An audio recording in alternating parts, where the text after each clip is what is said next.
Bramwood, welcome.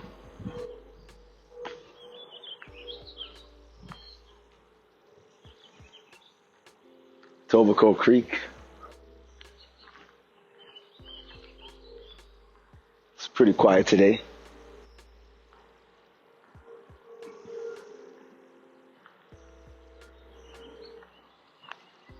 Raise your hand if you like fast food. I mean, and that includes anything from cheese, Booster Juice, Burger King, things of that nature. Takeout food. You ever go to grocery stores, buy some food in a box, container of some sort? Yeah, this stuff leads me to think about recycling in Canada.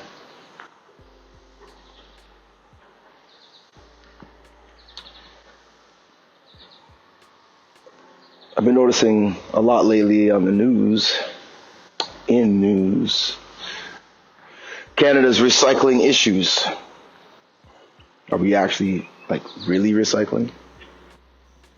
Sure, we're putting them in a blue bin, which is apparently a Canadian-made item or idea. Blue bins for recycling. Let's go back to this fast food thing now. A lot of negatives for this fast food situation here. Calories, fats, really all sorts of undesirable qualities of the food aside from the delicious flavor. Well, yeah, it costs a lot for your body to get that flavor. When I cook at home, I use, of course, seasonings, all sorts. I don't use salt.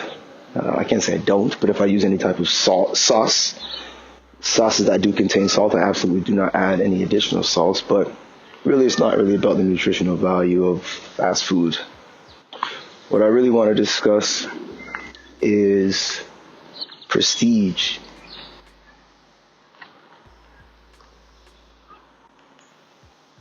And how does that relate to fast food? It doesn't exactly relate to fast food. It's more of a recycling situation that comes to mind. And I'm thinking about Canadian prestige. All these years, I was under the impression, or we knew that Canada was such a clean place. We knew, and for those who didn't, they know, or they still know, that Canada's a great place and a top nation in the world, especially when it comes to things like recycling. After all, like I said, the blue bin, that's a Canadian-made concept there. But recent evidence suggests that we don't actually recycle the way we say we do. We're shipping a lot of our, air quote, recycling to other regions to deal with. And this recycling could contain all sorts of waste material. And I think that's normal and natural. Some people recycle, if you look at all the houses in your neighborhood, there's got to be somebody in there who's throwing the wrong thing into the recycling bin. Hey, what's up, guys? Bramwood Beetle. I need all of you to run out there, check out the new album I've got coming up. It's called With Version. You can actually pre-order it right now at mrblends.bandcamp.com. That's MRBLENDS.BANDCAMP.com. I'll put a link in the description as well. I want to see those pre-orders. I definitely appreciate your time. Thank you very much for your support. Yeah, it's a matter of who's pre-sorting that before it gets to the recycling facilities.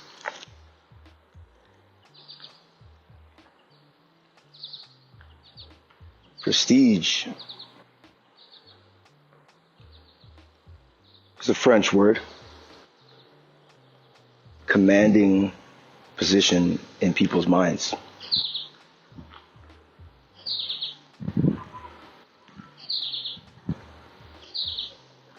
Right? High credit.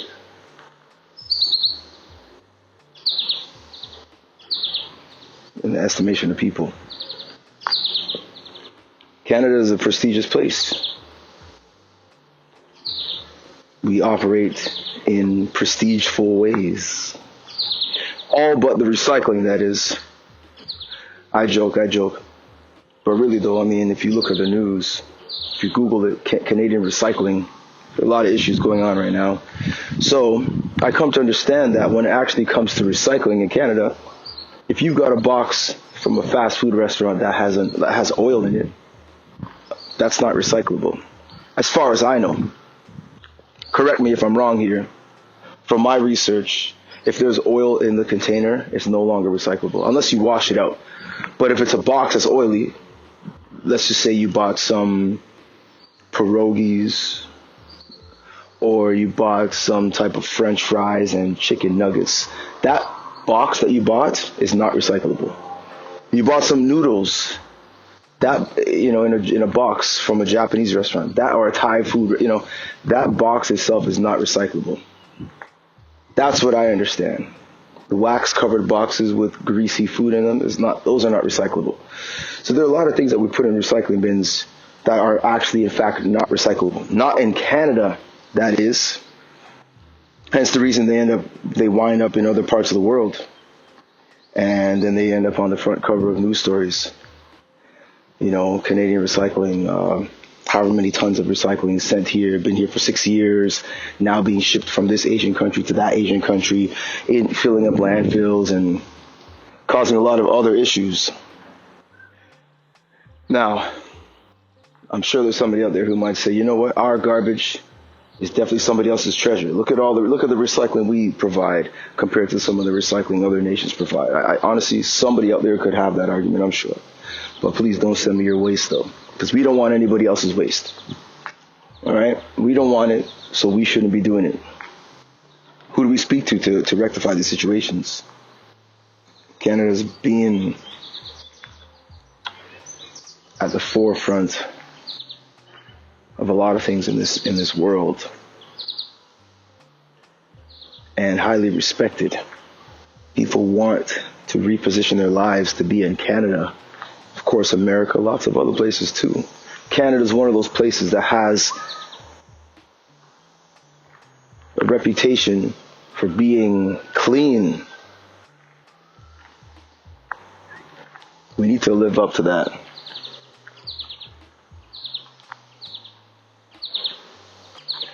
What do you think now? Raise your hand if you ever purchased an item that was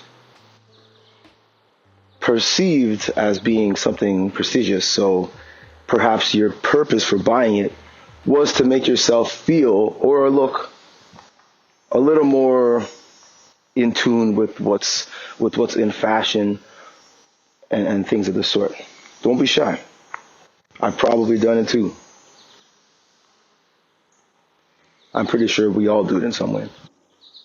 Analyses apparently prove that it's cheaper and easier to produce new plastic, use it, and then throw it away than to recycle it. Just a few years ago from today, over 3 million tons of plastic ended up in the trash. And that's 12 times more than the amount of plastic that was recycled. Naturally, some plastics are burned for energy in Canada, for Canadians.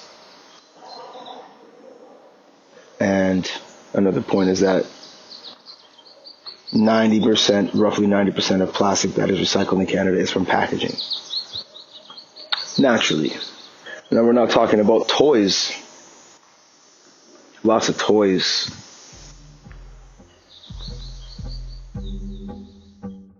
Hey, I just want to thank you all for taking the time to listen. Yes, that's right. So every episode, I ask a couple of questions, at least one. And I definitely look out for your participation.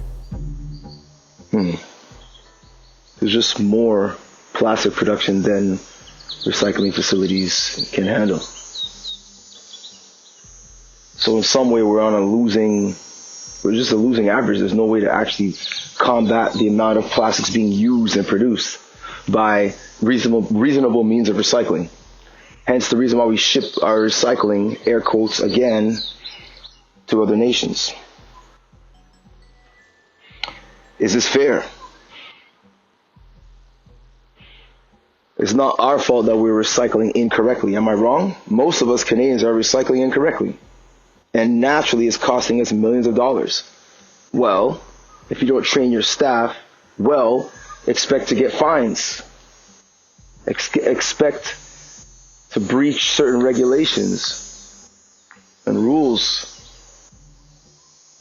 Even a few spoonfuls of jam or peanut butter, let's just say something like peanut butter, especially something oily, left in a jar can contaminate a ton of paper and make it unmarketable. There's only so much you can do with things like that, because you can't pre-program every human to say, you know what, I've got a jar of something here that's got fatty products in it. I'm going to wash it out before I put it in the recycling bin. Some parents who've been in this nation, let's say immigrants who came in the 70s or the 80s and stuff, they've been here for X amount of years, 30-odd decades, three-odd decades. And for them, recycling, what? I need to separate all of my stuff? I remember there was a time when you literally put everything in one bin, and then they created 2 bins, and now they have 3 bins, and now you got a garbage bin, and you got a recycling bin, and then you got, your compost bin. Jeez, people feel like some of the older generation, from the ones I've spoken to, and it might just be members of my family, older members of my family, and it could, I'm pretty sure it does spread out to a lot of other people as well, other cultures, and other families. They don't want to be doing this quote unquote work. What happened to the facilities? Don't they employ people to sort garbage or sort recycling as well? That seems to be the question. Now, of course, we know they do. It's just we're trying to cut back and empower people, but you have to also give us education. Give us a reason to recycle in this fashion. Give us a reason to actually pre-sort stuff. Right? It's not necessarily our duty.